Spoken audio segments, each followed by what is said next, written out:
Police प्रशासन द्वारा, जैसे मैं कोई क्रिमिनल हूँ, अपराधी हूँ, मैंने लगता है 10-20 मर्डर किया है। इस तरह से 17 गाड़ी 18 गाड़ी पुलिस घर पे आई, मेरे घर में घुस के मुझे उठाया गया, कितने थानों में घुमाया गया मुझे पता भी नहीं, मेरे मुंह पे काला पट्टी बांध के। लेकिन खाना बहुत गंदा आता है, जो भी आता है सब्जी इस तरह से रहता है जैसे कि आप पानी पी रहे हैं, दाल वैसा रहता है जैसे आप पानी पी रहे हैं। तो इस तरह का मामला है अंदर। तमाम बिहार के युवा हक की लड़ाई लड़ रहे थे, वो कोई क्रिमिनल और अपराधी तो थे नहीं, लेकिन जिस तरह से बर्ताव किया गया है बिहार सरकार और केंद्र सरकार और तमाम पटना पुलिस प्रशासन को कहीं से भी सही नहीं है, वो निंदनीय है। सर अभी जस्ट जेल से बाहर निकले हैं, इतनी मशक्कत के बाद आपको प्रोटेस्ट के दौरान रात में घर से उठा लिया गया और आज आप बाहर निकले हैं, 5-6 दिन आप जेल के भीतर रहे, कितनी कठिनाइयां है, थोड़ा सा जेल का एक्सपीरियंस शेयर करें।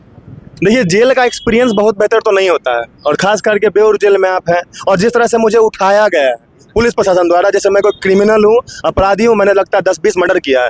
इस तरह से 17 गाड़ी 18 गाड़ी पुलिस घर पे आई, मेरे घर में घुस के मुझे उठाया गया और मुझे मतलब कितने थानों में घुमाया गया मुझे पता भी नहीं, मेरे मुंह पे काला पट्टी बांध के। तो आप बताइए, इस तरह एक छात्र नेता को काला पट्टी बांध के पटना में घुमाया गया। पूरा पटना में कई थानों में मुझे ले जाया गया और मुझे इवन पता भी नहीं था किस अपराध मैंने क्या अपराध कर दिया है। मैं अपनी हक की लड़ाई लड़ रहा था, तमाम बिहार के युवा हक की लड़ाई लड़ रहे थे, वो कोई क्रिमिनल और अपराधी तो थे नहीं, लेकिन जिस तरह से बर्ताव किया गया है बिहार सरकार और केंद्र सरकार और तमाम पटना पुलिस प्रशासन को कहीं से भी सही नहीं है, वो निंदनीय है। दुख है या खुशी है, आप जिस चीज की लड़ाई लड़ रहे थे उसमें जेल भी जाना पड़ा और 7 दिन बाद आप जेल से बाहर निकल रहे थे, इस बात की खुशी है या दुख है? देखिए, जेल से निकलने की खुशी तो मैं नहीं कहूँगा, क्योंकि मेरे बहुत सारे साथी, लगभग 200 से 250 साथी जेल के अंदर है। मैं चाहता हूँ अगर तमाम लोग बाहर आ जाएंगे तब मैं शायद खुश हो जाऊँ। अभी खुशी बस इतनी सी है कि हाँ, जो लड़ाई हम लोग लड़ रहे थे कहीं ना कहीं हम लोग उसमें सफल हुए हैं। आगे भी केंद्र सरकार और राज्य सरकार इस तरह की कोई हरकत करता है तो हम तमाम बिहार और इंडिया के छात्र युवा लड़ाई और हक की बात करेंगे, उसके लिए चाहे जो हो हम लोग लड़ने के लिए तैयार हैं। परिजन से हम बात कर रहे थे, बहुत परिजनों का आरोप है कि वो बच्चे से जब जेल के अंदर मिले तो बच्चों ने बताया कि अंदर गुंडा प्रवृत्ति के लोगों के साथ सेल में रखा गया है, जो खाना जाता है वो पुलिस वाले बांट लेते हैं, बच्चों के पास खाना कम पहुंचता है। आप भी जेल के अंदर से आ रहे हैं, क्या ऐसी घटनाएं हैं जेल के अंदर? देखिए, खाना कम आता है, मैं इस पे तो नहीं समझ पाया हूँ, लेकिन खाना बहुत गंदा आता है।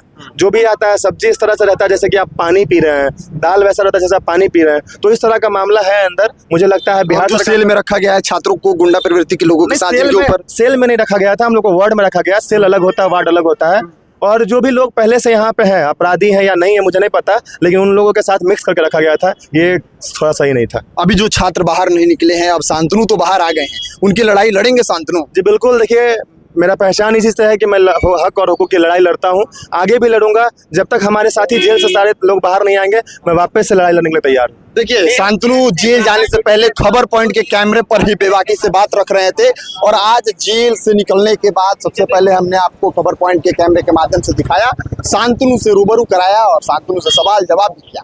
शांतनु अपने जेल का एक्सपीरियंस शेयर कर रहे थे, जो परिजन आरोप लगा रहे थे उस पर उन्होंने कहा कि देखिए, ये तो मैं नहीं बता पाऊंगा, लेकिन इतना जरूर है कि जो जेल का खाना मिलता है, यानी बेउर जेल की तरफ से जो खाना मिलता है वो वास्तव में बहुत ही गंदा होता है।